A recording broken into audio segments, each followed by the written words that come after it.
Արցախի էթնիկ զտումներին, որ իրենք սադրել են եւ հրահրել են հարձակում Հայաստանի սուվերեն տարածքի վրա եւ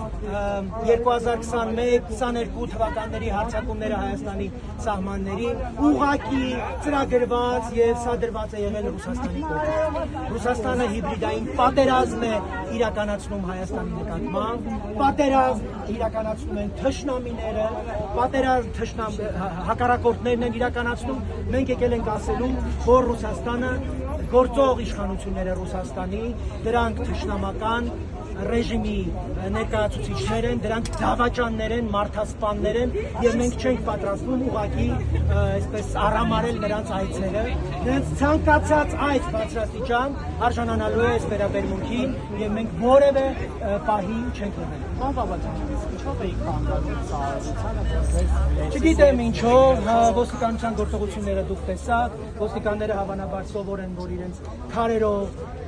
հայհոյանքով վերաբերվեն, մենք այդպես չենք վարվելու, մենք հարգում ենք մեր ոստիկաններին,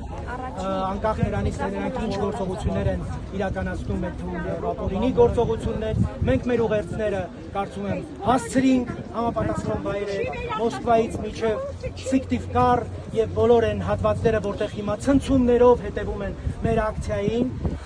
ոստիկաններին նաեւ շնորհակալ եմ այս ակցիային, փոքրաթիվ մեր ակցիային, անհրաժեշտ հնչեղություն ապահովելու համար շնորհակալություն, ծափահարություններ մեր ոստիկաններին։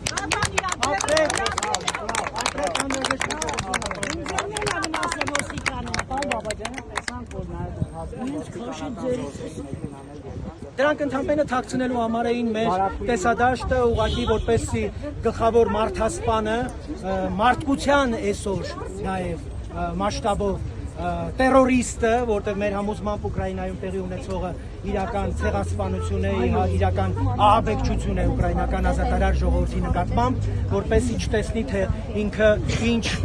պաստառների եւ ինչ կարգախոսների է արժանանում, մարդասպան Պուտինը եւ մարդասպան Լավրովը ամեն տեղ, այդ թվում նաեւ իրենց կարծեցյալ, այսպես կոչված ռազմավարական դաշնակից, եթե իրենք կարծում են Հայաստանում չպիտի տեսնեին, այսուհետ տեսնելու են ամեն առիթով, առաջիկայում Մատվիենկոն է գալու Հայաստան, նույնը ավելի հուշկու ակցիաներ են կանելու, որպեսզի շպրտենք իրենց դեմքին, իրենց իրական անվանումը, իրենք դավաճան,